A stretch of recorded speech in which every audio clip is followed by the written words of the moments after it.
A very warm good evening, ladies and gentlemen. Good evening, viewers. I'm Matthias Aufiku, news editor of the Namibian Sun newspaper. Welcome to another exciting edition of the Evening Review Show.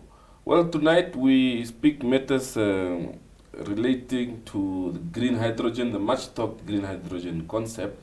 Of course, we have a Namibian delegation in Egypt attending the COP27 events happening there, of course, led by our President, His Excellency Dr. Hage Geingob.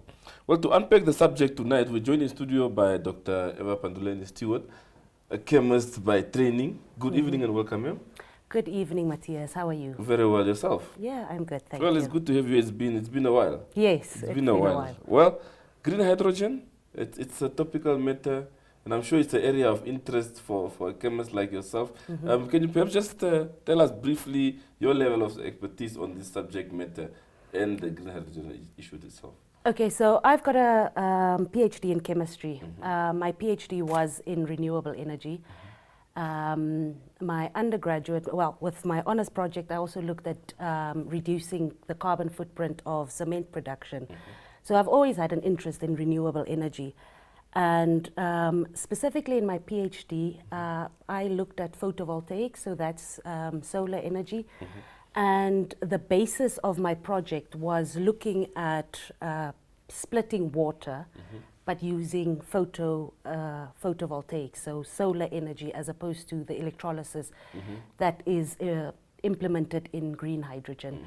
But the theory and everything, I mean, the scientific basis is the same. Yeah. Yeah. A lot of Namibians are still asking, what is this green hydrogen thing that everyone is talking about? And is it really what it's being said it is? Okay, so green hydrogen, there's two definitions. You've got green hydrogen and then you've got blue hydrogen.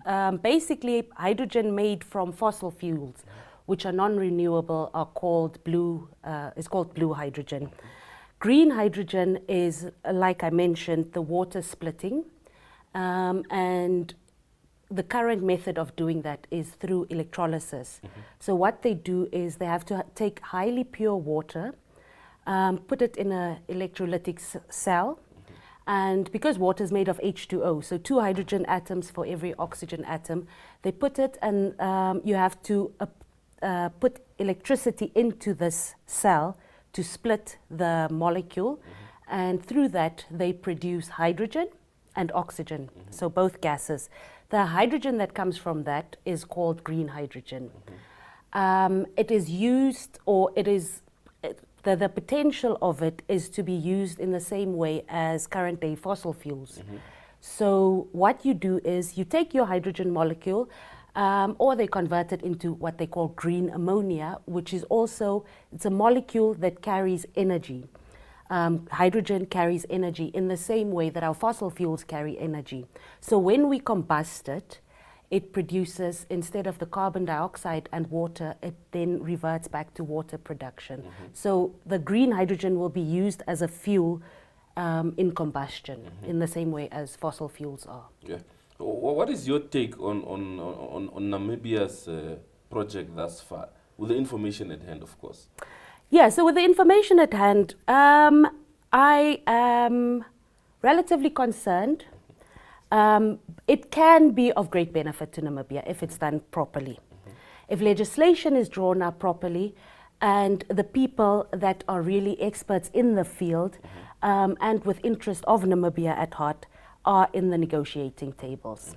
So it can be of great benefit. The hydrogen production is said to grow by at least 47% in the next, 2019 to 2027, right? So in a span of 8 years, it's in a scientific paper that I was reading, it is said to increase by at least 47%. So the estimated global revenue of green hydrogen in 2027 is purported to be, or calculated, obviously this is speculation, it might increase well above that, is speculated to be in the vicinity of $209 billion US dollars, right? So that means if we go ahead with this project and say Namibia, or these projects, and Namibia produces at least 1% of that by 2027, that means that's at least half of our yearly budget, right, that can be produced. And obviously it will grow because according to the Ministry of Mines and Energy, Tom Alwendo, he was saying by 2050, Namibia should be producing in the vicinity of 10 to 12 billion tons of green hydrogen. That is approximately 8%, from my calculations, from the figures that I've got. 8%, and the figures that he also gave, 8% of the global green hydrogen production. Now, this means if it's implemented with Namibia in, in the right way, that it's not just land leasing, that it is that we actually also benefit from the revenue thereof. This could mean great things for Namibia. However, if we don't do it correctly, if we do it in the certain ways that Africa has been exploited in so many ways, in previous, with our fishing, with our mining and things like that, then obviously it's not going to benefit Namibia that massively. Yeah. Because if we just use land leasing, then that means in the same way we will be, again, exporting profits, exporting money, right? Exporting jobs. So it needs to be discussed by Namibian experts, not just in this negotiation period.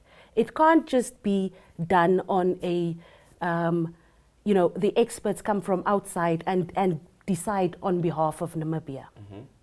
So Mr. Alwendo, the minister, he was speaking about exporting molecules and electrons. Now, I don't understand what he means by exporting electrons because scientifically that doesn't make sense. And and I'm not trying to mock his ignorance of basic science. In the same way that I cannot go speak in the commerce field which he is trained in. Yeah. We need experts in the fields that are involved, the engineers, the economists and everything. This should be discussed from a Namibian perspective and not just from an investor perspective where they bring in the experts. We as Namibians also need to put our experts forward. And if someone is speaking about exporting electrons, that shows to me that the minister himself, whoever wrote his speech or his advisor, do not have the basic knowledge of science, which is needed for a project like this. Yeah. But since the advent of this narrative on green hydrogen in Namibia, there's been, the numbers that have been spoken about is huge, it's mega. But there still seems to be this skepticism on the part of the public. Where do you think the disconnect is coming from? Well, I think from a scientific perspective, Africa's been taken, for want of a better word, for a ride in so many of these economic ventures, right? So people become, by extrapolation, they become skeptic. And it also shows that if you look at the Green Hydrogen Council of Namibia, which I looked at, the members, I can't see any engineers, I can't see a scientific people to discuss based on the Namibian, from the Namibian perspective. Yeah. So we can't just have people coming in telling us what the science is, and we just have to accept it. We also have to bring qualified people and not just incompetent people to the table. And that's not just, I don't mean just scientists. I mean economists and different things, the environmental impact. These are all people that need to come to the table and to discuss how this is going to impact and affect Namibia. One of the things is also with green hydrogen production, we've got the solar energy and the wind energy, right? To produce this green hydrogen is intensely energy intense. So that means 40 to 60% of the energy generated by the wind turbines and the solar panels is lost in producing green hydrogen. So we need to ask ourselves, is this more beneficial to export? Because it's already been said that this is for the European market. To export this green hydrogen, South Africa, who's our energy provider, they've got load shedding. Would it not then be more beneficial to generate wind and solar turbine and then push it into the Southern African grid and industrialize the countries that way? I don't have all the answers. I'm just saying this should be one of the things that should be discussed. Yeah. And we need experts for that, Namibian experts. Yeah. You spoke of the issue of jobs and so on and expertise. And one of the narratives that has been going around is to say that we don't have the necessary skills and expertise locally, hence the importation of experts to come and assist us to pull this off. What's your take on that? I think that is ridiculous. Hydrogen production is done through electrolysis. Electrolysis is over 200 years old, right? The first time an electrolytic cell was tested is over 200 years old. They use desalination. We've got people that can do desalination. Chemical engineers that are worth their degrees should be able to work with a basic electrolytic factory. Desalination, the same thing. There was talk about containment of explosive gases, which hydrogen is highly explosive, so is ammonia. We've got an anhydrous ammonia plant at Rossing Mine. Who is running that? That's being run there. So we have the skills in Namibia. We have abattoirs that are producing explosive gases. They are being contained there. We don't have a lot of explosions in Namibia, at least not to my knowledge. We've got electrical engineers. We've got mechanical engineers. We've got millwrights that can maintain these wind turbines and everything in the factory. Yet it is being speculated that we do not have the skills. So that is why I'm saying people like the Engineering Council and the technical trainees like NIMT and the vocational training centers, they need to have an input in this discussion. They need to say what skills can be provided. Otherwise, we are exporting jobs. We are exporting money. Yeah. So would you say we are doing enough to get these skills that you are saying actually exist? Are we doing enough to get them out of the corners where they're hiding? Well, the thing is, this is where you need to approach the councils, like I said, the people. I haven't seen jobs being advertised in this thing. I have heard the narrative that we do not have the skills. Okay. We'll go for a quick break and we'll be back to continue the conversation. Okay. Well, to our viewers, wait for a quick break and we'll be back soon.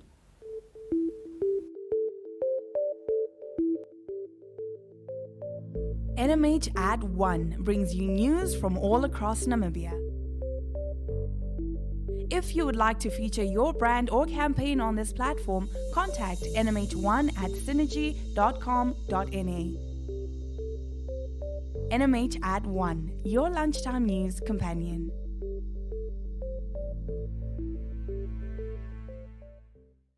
Three, two, one. We Talk brings you community news that lies at the heart of Windhoek residents. If you would like to feature your brand or campaign on this platform, contact wetalk@synergy.com.na.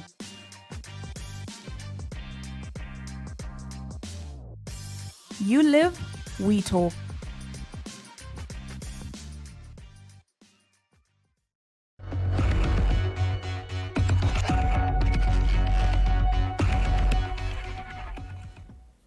Well, welcome back from this short break.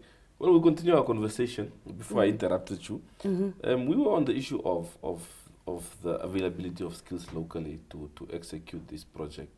And you were saying the skills are indeed there. We just need to do more to get them out there. Can you perhaps just continue your thoughts on that? Yeah, so like I said, when you have engineers that are, we've got, I don't know, I think over 3,000 engineers in Namibia. The first project of Hyphen is set to employ about 3,000 people. Now, obviously, this is not going to be engineering heavy. So this needs to be advertised in Namibia. But first of all, it's not just about advertising in Namibia. The narrative is already we do not have the skills. Now, my question is, who was approached to say that we do not have the skills. Because I think in one of your articles in the Namibian Sun, it was reported that, and I've written it down here, the Engineering Council in the Namibian Sun article somewhere in September said, the narrative of Namibia has no engineering expertise is usually paddled by those who want to use false acclamation to exploit our potential as a country. And that was, that I quoted that verbatim from the Namibian Sun article. So that shows that, I think they also talked about electrolysis being a child's play. This is nothing for a trained chemical engineer. The same goes, transfer of energy is a basic concept. The science, even if you start with a new technological project, the science that people who are trained in that field is not reinvented. You are not reinventing the wheel. And even if it were such new technology, which it isn't, like I said, it's basic electrolysis, it's basic containment of explosive gases. Even if it were a new project, the scientific skills that those engineers or those technicians learned at university should enable them to work in such an environment. We all know that if you finish university, you do not go into the field as an expert, but you learn a lot on the job. But these are skills that are also implemented. The scientific methodology is internalized in your training. Yes. Would you say we've politicized this project? Yes. Because there is no information given into the society, into the community. It is mainly driven by, I think, the First Office and the advisors of the president. And if they then give the narrative that there aren't the expertise, then that means they haven't consulted anyone. And they haven't consulted any of the professional bodies in Namibia. Yeah. So why would you then keep it in the First Office? Yeah. Of course, there is a global energy crisis going on. How do you see the green hydrogen concept fitting into all this in terms of perhaps solving that crisis? Now, this is the interesting part. This, I mean, apart from the green hydrogen research projects that are going on in the Irongo region, that is slightly different. Whereas the one in the Karas region, which is purely for commercial production of green hydrogen, the concern is that it is German-driven, it's German-funded, right? So Germany is in a huge economic crisis at the moment because I think 56% or 64%, I can't remember off the top of my head, of their energy reliance was from Russia, who's obviously cut off these things. So if this is German-funded and Germany then produces the hydrogen in an investment thing where they drive the profit, they are then potentially, and this is speculation, but potentially solving their energy crisis and profiting from it while only paying for land leasing in Namibia. And they bring in their experts as well. So their experts then also benefit from jobs in Namibia. So this is the question that needs to be answered. Yeah. Whether, you know, because there's a bit of a smokescreen as to how this project will be run. Yeah. And how Namibians will benefit from it. But this is open for discussion. I am not the sole authority, I can give my input, but there are many professionals that should give their input into this. Well, from a global perspective, we are quite a small player in this regard. How do we then achieve all those things that you are mentioning that we ought to be pushing? Oh, what do you mean with? Well, in terms of the funding thereof, the skills that you say are here and thereof, how do we harness those ones? Yes, okay, so that's the thing. I'm not saying that we should fund the whole thing. International investors, that's fine. But the thing is, what does Namibia get out of it, right? This is where legislation comes into place. You cannot just come and lease a country land. You bring in your experts. that's basically just using the country. There should be meeting halfway. And that is where I am saying that input should be given. I am not an economist. I cannot project what the benefits financially would be to Namibia. I'm a scientist. I can give my input on a scientific field, but I, on my own, can also not just make decisions. And like I said, the Green Hydrogen Council, from what I've seen of Namibia, they are heavily commerce-based. And this is not just the concept of commerce. This should be discussed by a level of different experts in Namibia. And we do have that. I am one of them. So what would you say, what should we, from a research point of view on this topic, what is it that we should be pursuing right now as a country? Well, this is not a research project. The one in the south is not a research project. The ones at the Irongo region, those are research based. And I can see a lot of benefit in that because they are doing research and they are trying to build up Namibia's green hydrogen infrastructure. So yes, I can see benefit of that. But what I'm saying is in the south, we need to make sure that Namibia is not just a basin for a foreign investment profit making. Well, business is profit after all.